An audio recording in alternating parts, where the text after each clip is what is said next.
Welcome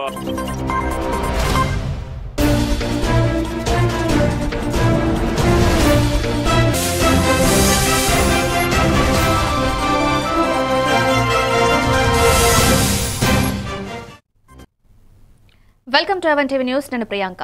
details చూస్తే మంత్రి జూపల్లి కృష్ణారావు సామాజిక మూఢనమ్మకాలపై సూటిగా ధైర్యంగా వ్యాఖ్యలు చేశారు. ముఖ్యంగా వితంతువులు శుభకార్యాలకు కొబ్బరికాయ కొట్టకూడదని చెప్పే పాత నమ్మకాన్ని ఆయన తీవ్రంగా వ్యతిరేకించారు. ఇవన్నీ ఒకప్పటి అజ్ఞానపు సంప్రదాయాలే తప్ప ఆధునిక సమాజంలో ఇలాంటి ఆలోచనలకు చోటుండకూడదని పేర్కొన్నారు. గర్భిణీ భార్య కొత్త ఇంటి నిర్మాణం కోసం కొబ్బరికాయ కొడితే ఇల్లు కూలిపోతుందనే భావన పూర్తిగా దుర్మార్గమన్నారు.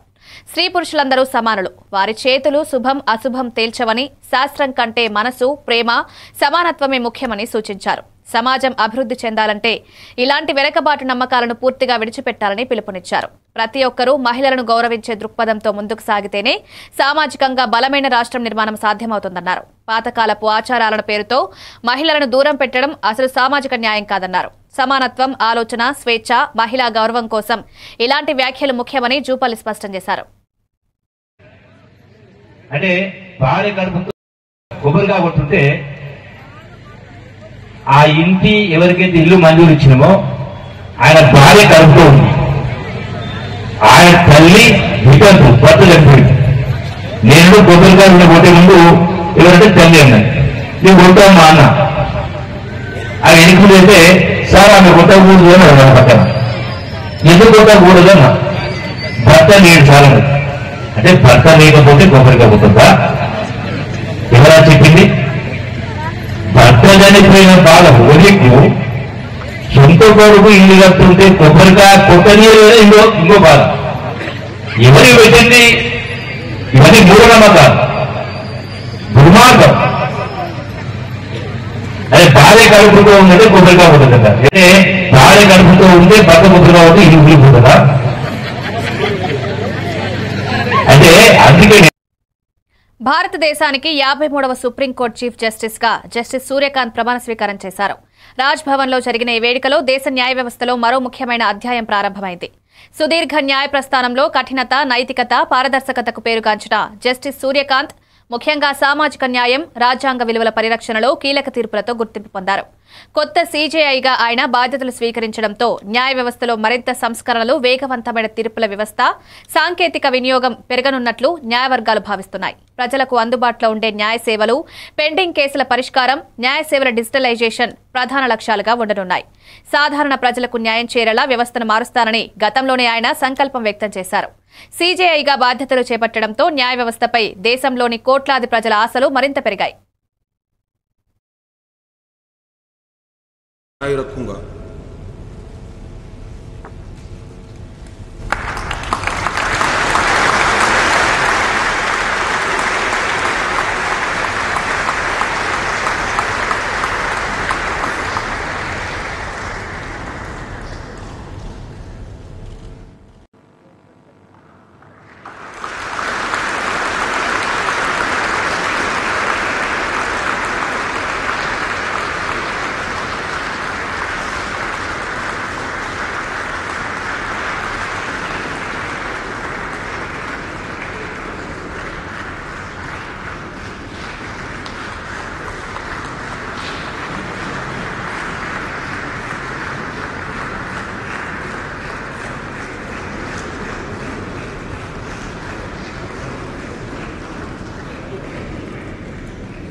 मैं सूर्यकांत, जो भारत के उच्चतम न्यायालय का मुख्य न्यायमूर्ति नियुक्त हुआ हूँ, जो भारत के उच्चतम न्यायालय का मुख्य न्यायमूर्ति नियुक्त हुआ हूँ, ईश्वर की शपथ लेता हूँ ईश्वर की शपथ लेता हूँ कि मैं विधि द्वारा स्थापित भारत के संविधान के प्रति भारत के संविधान के प्रति सच्ची श्रद्धा और निष्ठा रखूंगा। मैं भारत की प्रभुता और अखंडता अक्षुण्ण रखूंगा। వైసీపీ నేతల భాష సభ్య సమాజం తలదించుకునే స్థాయిలో పడిపోయిందని ఏపీ గ్రంథాలయ పరిషత్ చైర్మన్ గోనుగుంట్ల కోటేశ్వరరావు తీవ్ర ఆందోళన వ్యక్తం చేశారు. అమరావతిలోని ఎన్టీఆర్ భవన్లో మీడియాతో మాట్లాడుతూ రాజకీయ నాయకులు ప్రజలకు ఆదర్శంగా ఉండాల్సిన సమయంలో అసభ్య పదజాలం వాడడం ప్రజాస్వామ్య విలువలను దెబ్బతీస్తోందన్నారు. బాధ్యత ఉన్న పదవుల్లో ఉన్నవారు ఇలాగే వ్యవహరిస్తే సమాజంలో విభేదాలు మరింత పెరుగుతాయన్నారు. రాజకీయాల్లో అభిప్రాయ భేదాలు సహజమే కానీ వ్యక్తిగత దూషణలు, అశ్లీల పదజాలం ప్రయోజనకరమేమీ కాదని కోటేశ్వరరావు వ్యాఖ్యానించారు. యువత రాజకీయ నాయకులను చూసి ప్రేరణ పొందే సమయంలో ఇలాంటి ప్రవర్తన తప్పుదారి పట్టించే ప్రమాదం ఉందని హెచ్చరించారు. ప్రజాస్వామ్యంలో వాదన ఉండాలి కానీ అది మర్యాద పరిమితుల లోపలే ఉండాలని, ప్రతి పార్టీ తమ నేతలను నియంత్రించాల్సిన బాధ్యత ఉందన్నారు. ఆరోగ్యకర రాజకీయ చర్చ, అభివృద్ధి, ప్రజా సమస్యల పరిష్కారం ఇవి కాకుండా అసభ్య భాషకు చోటుండకూడదని స్పష్టం చేశారు. ఏంటిది? ఏమనుకుంటున్నారు? మీకు దమ్ముంటే కోర్టులో కేసుల్ని విచారణకి రెగ్యులర్గా హాజరు కండి. మీరు మగవాడైతే ఆ కేసులు పరిష్కారానికి సహకరించి ఈ 2 ఏళ్లలో కేసులన్నీ పరిష్కారం చేసుకోవడానికి ఇది మంచి సమయం కాబట్టి మీరు ఈ రాష్ట్రానికి చేయవలసింది ఏమీ లేదు. ప్రస్తుతం మీరు చేయాల్సిందల్లా మీ మీద ఉన్నటువంటి కేసుల్ని పరిష్కారం చేయడానికి క్రమం తప్పకుండా కేసులకి ప్రతిరోజు నేను వస్తానని చెప్పేసి కోర్టు వారికి విన్నవించండి. అంతేగాని ప్రజాస్వామ్యంలో ప్రతి ఒక్కరికి ఒకే న్యాయం ఉంటుంది. సంపన్నుడైనా నిరుపేదైనా చట్టం ముందు అందరికీ సమానమే. అది గమనించండి. గతంలో కూడా భారత ప్రధానులు పివి నరసింహారావు గారు కావచ్చు, లలూ ప్రసాద్ యాదవ్ గారు కావచ్చు, జయలలిత కావచ్చు, అరవింద్ కేజ్రీవాల్ అనేటువంటి ప్రముఖులు ఎలాంటి హడావుడి లేకుండా తమ మీద వచ్చినటువంటి హైదరాబాద్ సిపి వీసీ సజ్జనార్ అర్ధరాత్రి స్వయంగా పెట్రోలింగ్ వాహనంలో గస్తీ నిర్వహించి నగర భద్రతపై ప్రత్యేక పరిశీలన చేపట్టారు. లంగర్ హౌస్, టోలీ చౌకీ పరిధిలోని ఎంటీ లైన్స్, ఆసాం నగర్, డిఫెన్స్ కాలనీ ప్రాంతాల్లో రౌడీ షీటర్ల ఇళ్లకు నేరుగా వెళ్లి వారిని నిద్రలేపి వారి నేర చరిత్ర, ప్రస్తుత జీవన శైలి, ఉపాధి పరిస్థితులపై ఆరా తీశారు. మళ్లీ నేరాలకు ప్రయత్నిస్తే కఠిన చర్యలు తప్పవని హెచ్చరించారు. రాత్రి వేళల్లో తెరిచున్న హోటళ్లు, దుకాణాల్లోకి వెళ్లి నిబంధనలు ఉల్లంఘిస్తే కఠిన చర్యలు తీసుకుంటామని వ్యాపారులకు తెలియజేశారు. రాత్రి 12 నుంచి ఉదయం 3 గంటల వరకు కీలక పాయింట్లు, సున్నిత ప్రాంతాలను పరిశీలించి పెట్రోలింగ్ సిబ్బంది అప్రమత్తతను ప్రత్యక్షంగా తనిఖీ చేశారు. గస్తీ పాయింట్లు, స్పందన వేగం, ప్రజల భద్రతపై అధికారులు తీసుకుంటున్న చర్యలన్నీ వివరంగా తెలుసుకున్నారు. నగరంలో నేరాలకు అవకాశమే లేకుండా కట్టుదిట్టంగా వ్యవహరిస్తామన్న సందేశం ఇచ్చారు.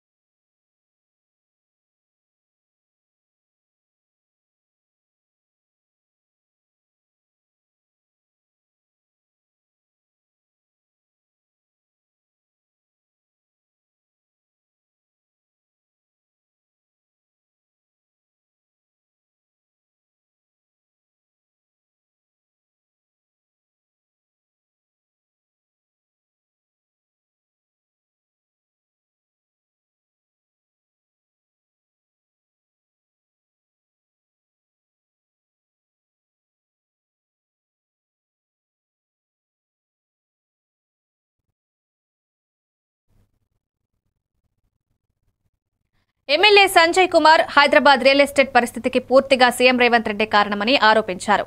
5 లక్షల కోట్ల ప్రజల సొమ్మును దోచుకోవడానికి ముఖ్యమంత్రి, ఆయన కుటుంబ సభ్యులు కలిసి భారీ భూస్కామ్ చేస్తున్నారని తీవ్ర విమర్శలు చేశారు. రియల్ ఎస్టేట్ రంగంపై ప్రభుత్వం తీసుకుంటున్న నిర్ణయాలు పెట్టుబడిదారుల్లో భయం కలిగిస్తున్నాయని, మార్కెట్ స్థిరత్వానికి కూడా భారీ ప్రమాదం ఏర్పడిందని పేర్కొన్నారు. సమగ్ర పరిశీలన లేకుండా డిస్కౌంటర్లు మధ్యతరగతి కుటుంబాలకు నష్టంగా మారుతున్నాయన్నారు. ముఖ్యమంత్రి స్థాయి నాయకుడు ఈ విధంగా వ్యవహరించడం రాష్ట్రానికి ప్రమాదకరమని సంజయ్ అభిప్రాయపడ్డారు. ప్రజల సొమ్ము దోచుకోవడానికి ప్రయత్నిస్తున్నారని చేస్తున్న ఆరోపణలపై బీజేపీ నేతలు స్పందించాలని డిమాండ్ చేశారు. ప్రజా ప్రయోజనానికి విరుద్ధంగా తీసుకుంటున్న నిర్ణయాలు రియల్టీ రంగానికే కాకుండా వేలాది కుటుంబాలకు నష్టమని సంజయ్ హెచ్చరించారు. ప్రభుత్వం వెంటనే పారదర్శకత చూపించాలని కోరారు. ఇవాళ రేవంత్ రెడ్డి ప్రభుత్వం 30% ఎంత 18 ఏళ్ళలో 6,000 గజం 6,000 గజం ఇప్పుడు మీరు పోతే పల్లెటూరులో కూడా ఉంది 6,000 గజం చొప్పున మీకు ఇచ్చేస్తా ల్యాండ్ మీరు తీసుకోండి ఎవరిని ఆ ల్యాండ్ అంతకుముందు ఆల్రెడీ గవర్నమెంట్ వాళ్ళకు 5,000 10,000 ఎకరం ఇచ్చింది అప్పట్లో 30 ఎకరం 40 క్రితం దయచేసి లక్ష్మణ్ అన్న టాపిక్ డివేట్ కాకుండా చూసుకో నువ్వు కూడా చాలా కష్టపడి పెద్ద మంత్రి అయినావు నువ్వు నీ మీద నాకు అపారమైన గౌరవం ఇది రాష్ట్ర సంపదనే ఇది మన భవిష్యత్ స్థల సంపాదన నా కొడుకు సంపాదన నీ కొడుకు కూడా ఆస్తి ఇది 10,000 ఎకరాలు ఔటర్ రింగ్ రోడ్ లోపల సిటీ మధ్యలో దయచేసి అర్థం చేసుకోవాలని చెప్పి లక్ష్మణ్ కోరుతున్నా దీనికి ఫామ్ల ఈకి గవర్నర్ గారు ఆల్రెడీ మీకు పర్మిషన్ ఇచ్చినారు గో హెడ్ ఏం చేస్తారో దాని గురించి మీరు గో హెడ్ మేము ఏం ఆపట్లేదు కదా ఫామ్ల మీకు గవర్నర్ గారు కూడా పర్మిషన్ ఇచ్చినారు ఇంకేం కావాలి మీకు దయచేసి మళ్ళీ టాపిక్లు డీవియేట్ చేయకండి నేను స్టార్టింగే ఏం చెప్పినా మీకు డే 1 నుంచి ఇదే జరుగుతూ ఉంది డిస్ట్రాక్షన్ పాలిటిక్స్ ఈ జియో రేవంత్ రెడ్డి అనగానే గుర్తొచ్చేది రియల్ ఎస్టేట్ నాకున్న యూఎస్పీనే ఈ రోజుకు రాజకీయాలలో నేను అంతో ఎంతో మనుగడ సాధిస్తున్నా నా ఖర్చులు నేను పెట్టుకోగలుగుతున్నా అంటే నేను రియల్ ఎస్టేట్ లో అంతో ఎంతో సంపాదించిందే ఈ రోజు నన్ను కాపాడుతుంది కాంగ్రెస్ ఖర్చులో పెట్టుకుంటున్నా అలాంటిది అంటే ఇప్పుడు మీరు చూసారు కదా ఉప్పల్లో 18,000 ఉన్న రేటుని ఇవాళ రేవంత్ రెడ్డి ప్రభుత్వం 30% ఎంత 18 ఏళ్ళలో 6,000 గజం 6,000 గజం ఇప్పుడు మీరు పోతే పల్లెటూరులో కూడా ఉంది 6,000 గజం చొప్పున మీకు ఇచ్చే ఫ్యామిలీ బెనిఫిట్ మానిటరింగ్ సిస్టమ్ పై సచివాలయంలో సీఎం చంద్రబాబు సమీక్ష నిర్వహించారు పౌర సేవలు సంక్షేమ పథకాలు నిజంగా ప్రజలకు చేరుతున్నాయనే విషయాన్ని రియల్ టైంలో పర్యవేక్షించి ఎఫ్బీఎంఎస్ కీలకంగా మారనున్నట్లు పేర్కొన్నారు వివిధ శాఖల్లో ఉన్న డేటాను సమన్వయం చేసి ఒకే వేదికపైకి తీసుకురావడం ద్వారా ప్రజలకు అందుతున్న లబ్ధిని పూర్తిగా పర్యవేక్షించొచ్చని తెలిపారు రియల్ టైం గవర్నమెంట్స్ డేటాతో పథకాల అమలులో లోపాలు తక్షణమే గుర్తించి పరిష్కరించేలా ఎఫ్బీఎంఎస్ పనిచేస్తుందన్నారు గతంలో డేటా అసమగ్రత వల్ల అనేక పథకాల అమలు నిలిచిపోయిందని ఇకపై పారదర్శకత ప్రధానంగా పటిష్టం చేస్తున్నామన్నారు కుటుంబ స్థాయి సమాచారంతో నిజమైన లబ్ధిదారులను గుర్తించడం సులభమవుతుందన్నారు ప్రతి పథకం ప్రతి కుటుంబానికి ఎలా చేరుతుందనే విషయాన్ని నిరంతరం పర్యవేక్షించేందుకు ఎఫ్బీఎంఎస్ కీలక సాధనం కానుందని చంద్రబాబు అభిప్రాయపడ్డారు సంక్షేమం భద్రతతో పారదర్శకంగా అమలు కావడానికి ఈ వ్యవస్థ పెద్ద ముందడుగు అని పేర్కొన్నారు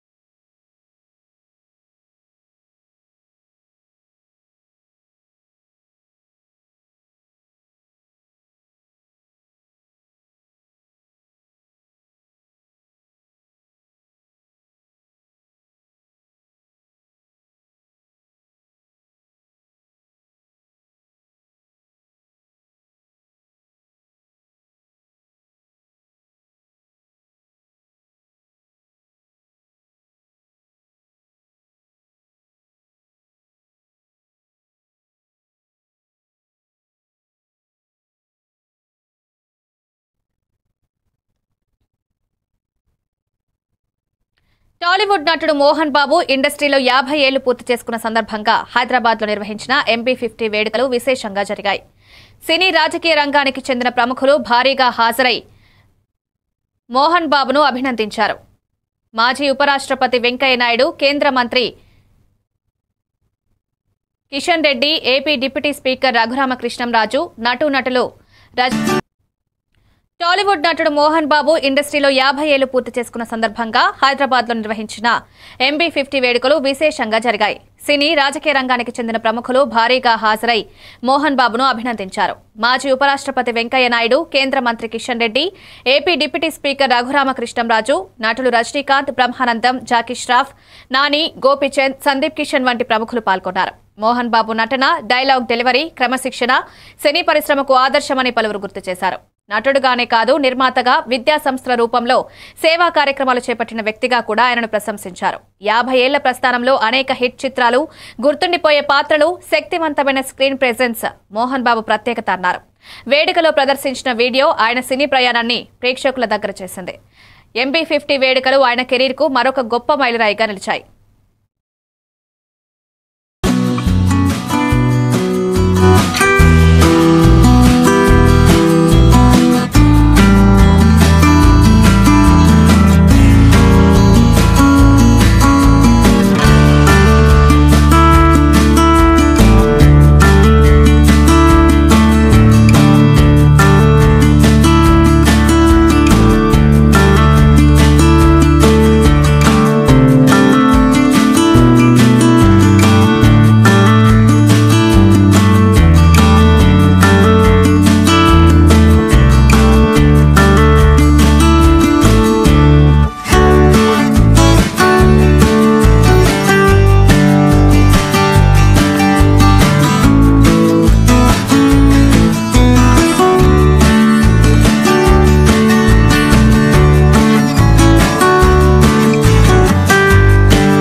నెల్లూరును ఆధ్యాత్మిక కేంద్రంగా మారుస్తామని దేవాదాయ శాఖ మంత్రి ఆనం రామనారాయణ రెడ్డి మున్సిపల్ మంత్రి నారాయణ ప్రకటించారు.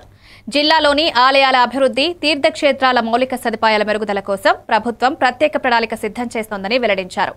నగరంలోని ముఖ్య ఆలయాలకు విస్తరణ, పార్కింగ్, రహదారుల అభివృద్ధి, భక్తుల సౌకర్యం కోసం మాస్టర్ ప్లాన్ రూపొందిస్తున్నట్లు తెలిపారు. ఆలయాలకు వచ్చే భక్తుల సంఖ్య పెరుగుతున్న నేపథ్యంలో అవసరాలను గుర్తించి కొత్త సేవా మండపాలు, మల్టీ లెవెల్ ఏర్పాట్లు చేయనున్నట్లు తెలిపారు.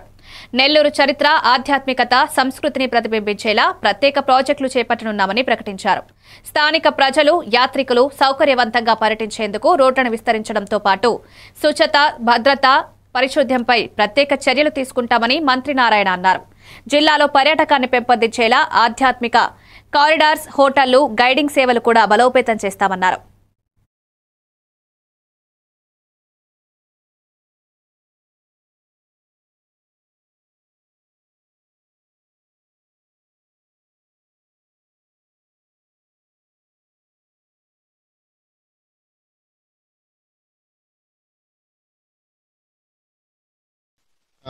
అనేక టెంపుల్స్ యాక్చువల్గా ఈరోజు వన్ బై వన్ వాటినన్నింటినీ పునరుద్ధరించడానికి, ఎందుకంటే ఎంతో ఓల్డ్ టెంపుల్స్, వాటినన్నింటినీ చేయాల్సిన అవసరం ఉంది.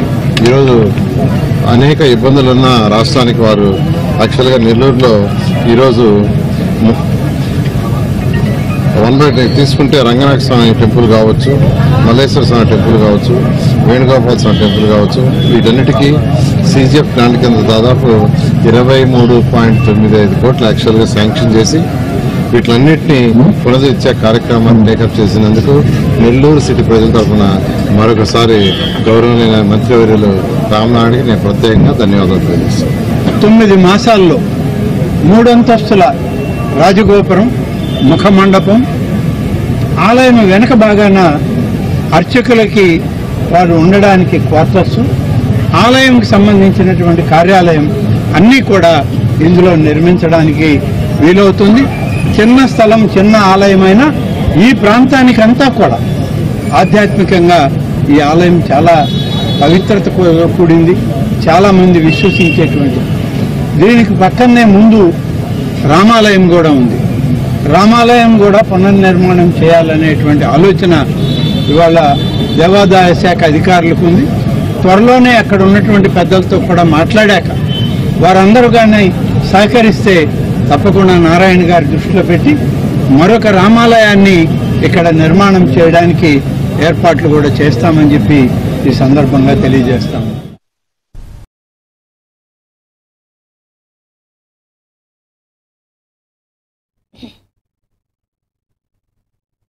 మాజీ మంత్రి సింగిరెడ్డి నిరంజన్ రెడ్డిపై తెలంగాణ జాగృతి అధ్యక్షురాలు కవిత తీవ్ర ఆరోపణలు చేశారు. వనపర్తిలో బీఆర్ఎస్ పార్టీకి తిరుగులేని నష్టం కలిగించిన వ్యక్తి నిరంజన్ రెడ్డి అని పేర్కొన్నారు. మంత్రి పదవి వచ్చిన వెంటనే అసైన్డ్ భూముల్లో 3 ఫామ్ హౌస్లు నిర్మించుకున్నట్లు ఆరోపించారు. ఈ అవినీతిని కాపాడిన వ్యక్తి హరీష్ రావేనే అన్న ప్రశ్నను లేవనెత్తారు. గతంలో పెద్దలు అనుకున్న గౌరవంతో తాను స్పందించలేదని, కానీ ఇప్పుడు నిరంజన్ రెడ్డి చేస్తున్న వ్యాఖ్యలు పిచ్చి మాటలేనని కవిత ఆగ్రహం వ్యక్తం చేశారు. ప్రజలతో మోసం చేసి అధికారాన్ని వినియోగించి అక్రమాలు చేసినా ఎవరూ ప్రశ్నించకూడదనే ధోరణి అసహ్యమన్నారు. నిరంజన్ రెడ్డి చేసిన అవినీతి భూముల విలువలను దెబ్బతీసిందని, స్థలాలపై వేలాది ప్రజలు ఇబ్బందులు ఎదుర్కోవాల్సి వచ్చిందన్నారు. ఇకపై ఇలాంటి ఆరోపణలకు ఆధారాలతో సమాధానం చెప్పాల్సిన బాధ్యత నిరంజన్ రెడ్డిదేనని కవిత స్పష్టం చేశారు. ఉద్యమకారులు, బీఆర్ఎస్ పాత నాయకులు, కొత్త నాయకులు అందరూ కూడా బాధపడుకుంటూ ఫోన్ చేస్తున్నారు. నిరంజన్ రెడ్డి గారి వల్ల వనపర్తి జిల్లాలో మళ్ళా బీఆర్ఎస్ పార్టీ జన్మలో కోలుకోలేని దెబ్బ పడ్డది. ఆయన చేసిన అవినీతి, ఆయన చేసినటువంటి అన్యాయం, ఆయన బీసీల మీద పెట్టినన్ని కేసులు, ఆయన ఉద్యమకారుల మీద పెట్టినన్ని కేసులు, ఇవన్నీ ఒక్కొక్కరు చెప్పుకొని కళ్ళలో రక్తం వచ్చేటట్టు ఏడుస్తున్నారు. మరి అన్నిటికన్నా ఎక్కువ ఆయన ఒక్కటి కాదు 3 ఫామ్ హౌస్లు కట్టుకున్నారు. ఆయన ఒక్కసారి ఎమ్మెల్యే అయితే, ఒకసారి మంత్రి అయితే 3 ఫామ్ హౌస్లు కట్టుకున్నారు. కట్టుకుంటే సరే కష్టార్జితం మీద కట్టుకున్నాడో, తన పిల్లలు పంపిస్తే కట్టుకున్నా అని ఆయన చెప్తున్నాడు. ఇబ్బంది లేదు, కానీ అందులో అసైన్ భూములు ఉన్నాయని చెప్తున్నారు. అందులో RDS కోసం సేకరించినటువంటి భూములు ఉన్నాయని చెప్తున్నారు. మొత్తానికి మొత్తం కృష్ణా నది కంప్లీట్ గా ఒక కాలువ అంతా మీ ఫామ్ హౌస్లకు వెళ్ళిపోతుందని చెప్తున్నారు.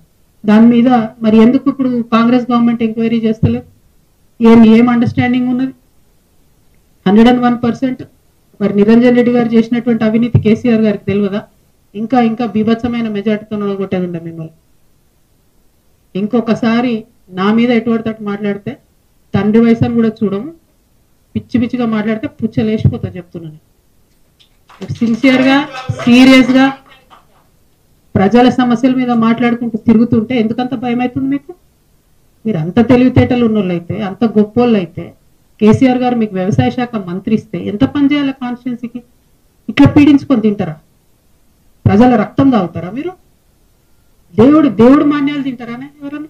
దేవుడి గుడిని కబ్జా పెట్టుకుంటారా ఎవరైనా? భూములు పెబ్బేర్స్ అంతా మీకే కావాలి, వనపర్తి మార్కెట్ మీకే కావాలి, గద్వాళ్ళ భూములు మీకే కావాలి. ఏంది ఇది? అంతుండాలి కదా భూదాహానికి, ధనదాహానికి. తెలంగాణ వాదులు, ఉద్యమకారులు, బీఆర్ఎస్ పాత నాయకులు, కొత్త నాయకులు అందరూ కూడా బాధపడుకుంటూ ఫోన్ చేస్తున్నారు. నిరంజన్ రెడ్డి గారి వల్ల బీఆర్ఎస్ పాలనలో నిర్మించిన చెక్ డ్యాంలు ప్రజా ప్రయోజనాల కోసం కాకుండా కమిషన్ల కోసం మాత్రమే కట్టినవని కేంద్ర మంత్రి బండి సంజయ్ తీవ్ర విమర్శలు చేశారు. సరైన ప్రణాళిక, నిర్మాణ ప్రమాణాలు పాటించకపోవడం వల్ల చెక్ డ్యాంలు వరుసగా కూలిపోతున్నాయని ఆరోపించారు. రైతులకు నీరందించాల్సిన ఈ నిర్మాణాలు నిమిత్త మాత్రంగా పనులు చేసి భద్రతను పక్కన పెట్టినందుకు ఇప్పుడు ప్రమాదకరంగా మారుతున్నాయన్నారు. ప్రజల డబ్బుతో నిర్మించిన చెక్ డ్యాంలు ఇలా కూలిపోవడం బీఆర్ఎస్ అవినీతి నిర్లక్ష్యానికి నిదర్శనమని పేర్కొన్నారు. ప్రతి చెక్ డ్యాం నిర్మాణాన్ని ప్రభుత్వం సమగ్రంగా పరిశీలించి బాధ్యులపై కఠిన చర్యలు తీసుకోవాలని డిమాండ్ చేశారు. నీటిపారుదల వ్యవస్థ ప్రజల భవిష్యత్తుకు కీలకమన్న దృష్టితో నాణ్యత లేని పనులు ఇకపై కఠినంగా నిషేధించాల్సిన అవసరం ఉందన్నారు. రైతులు, గ్రామస్తుల ప్రాణాలు ప్రమాదంలో పడకుండా చెక్ డ్యాంలను శాస్త్రీయంగా పునర్నిర్మించాల్సిన అవసరం ఉందని గుర్తు చేశారు.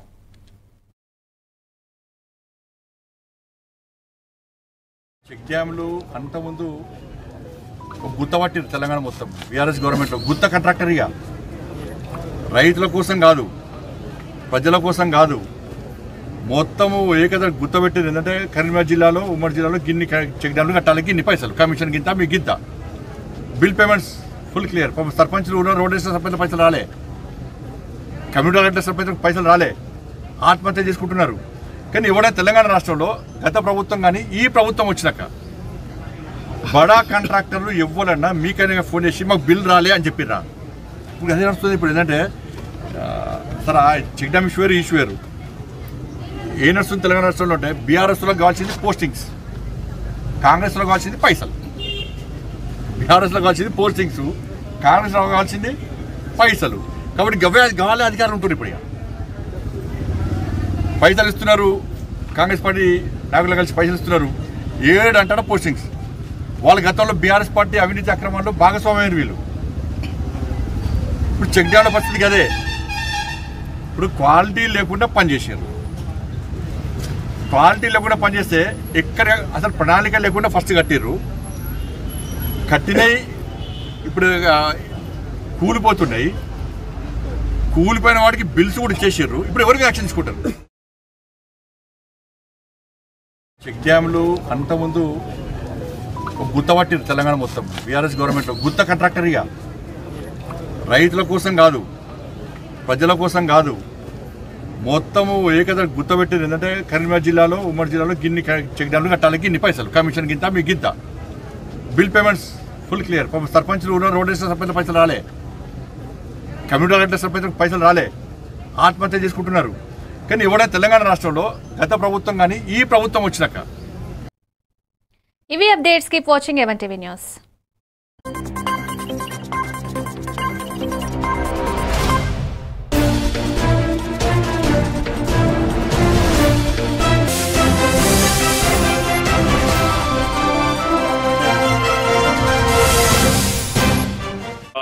శత జయంతి సందర్భంలో మనందరం కూడా కలిసినాం.